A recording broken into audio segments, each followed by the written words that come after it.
আমার আম্মা গত 9 তারিখ অপারেশন হয়েছে, মানে গত বৃহস্পতিবার, আজকে বৃহস্পতিবার। আমি এই বৃহস্পতিবার থেকে বৃহস্পতিবার পর্যন্ত আমার মনে হয় না 8 দিন আমি 10 ঘন্টা ঘুমাই নাই। আল্লাহর কসম করে বলি, আমি 8 দিনে 10 ঘন্টা ঘুমাই নাই। আমার আম্মা হসপিটালে বেডে শোয়া, আমি হসপিটালে নিচে শোয়া ছিল। ঘরের বেডে শোয়া, আমি নিচে শোয়া। আমি লড়ি না আমার আম্মার সামনে থেকে, কারণ চিন্তা করি আমি চোখ খাটি না। চোখ খাটলে চিন্তা করি আমার মানি ডাক দেয়। অপারেশন যে হয়েছে এখন দাঁড়াইতে পারে না, যে অবস্থা হয়েছে এখন দাঁড়াইতে পারতেছেন। শুধু আপনারা খাস করে দোয়া করবেন। আল্লাহর কসম আব্বা, আমি আমার জীবনে আমার লুঙ্গি ভালো করে আমি ধুই নাই, গোসলের পর আমার আম্মা ধুইয়া দিছে আমারে। না আমার আম্মা এখন আমি যে আলগি দিয়ে উঠাই, আমি যে কাচ্চিত করাই, আমার আম্মা কান্দে, আম্মা কান্দে। তা আমি নিজে তো বুঝি, আমি লোকমা দিয়ে আমার আম্মারে ভাত খাওয়াই দিই।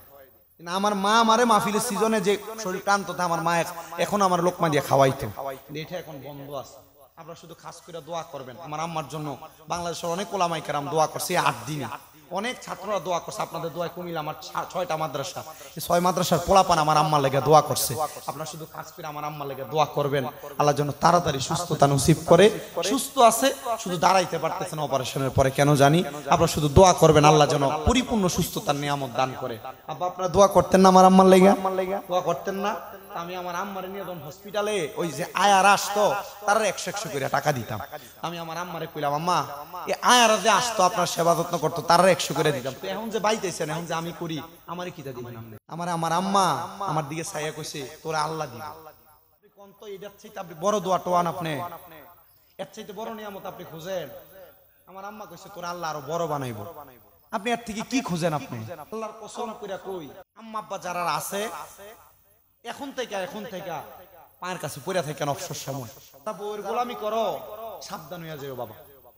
আর আপনারা যারা এখানে আছেন, আপনাদের কাছে আমি একটা আবদার করি, জর্দা সিগারেট এই দুইটা জিনিস যারা খান, জর্দা সিগারেট এই দুইটা জিনিস যারা খান, একবার আপনাদের পা যদি দেন, আমি আপনার পায়ে ধরে বলবো এই দুইটা জিনিস অতি দ্রুত ছেড়ে দেন, অতি দ্রুত ছেড়ে দেন। মা বোন যারা শুনছেন, যারা পান না খাইলে আপনাদের ভাল লাগে না, আপনাদেরকে বলবো আম্মা জর্দা খাওয়া ছাড়েন। আবার বিড়ি সিগারেট যে খান, আপনার বুকটা ঝাঁঝরা হয়ে যাইতেছে। গুলি করে দিলে মানুষের বুক এত ঝাঁঝরা হয় না, এই জর্দা সিগারেটের কারণে মানুষের বুক যেমন ঝাঁঝরা হয়ে যায়। আমি আপনাদের কাছে আবদার করতেছি, আমার আম্মার অপারেশন যখন ডাক্তার করে, আমার আম্মা জর্দা দিয়া পান। আমার অনেকবার কইছি, তো বারবার কোয়া যায়, কিন্তু আম্মা আব্বারে কি আর বেশি টর্চার করা যায়?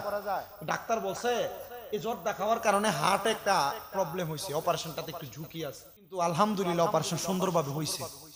আমি চিন্তা করি, তো যেটার কারণে আপনার চিকিৎসা হবে না, আপনি এটা খাইবেন কেন? ঠিক আছে না আব্বা?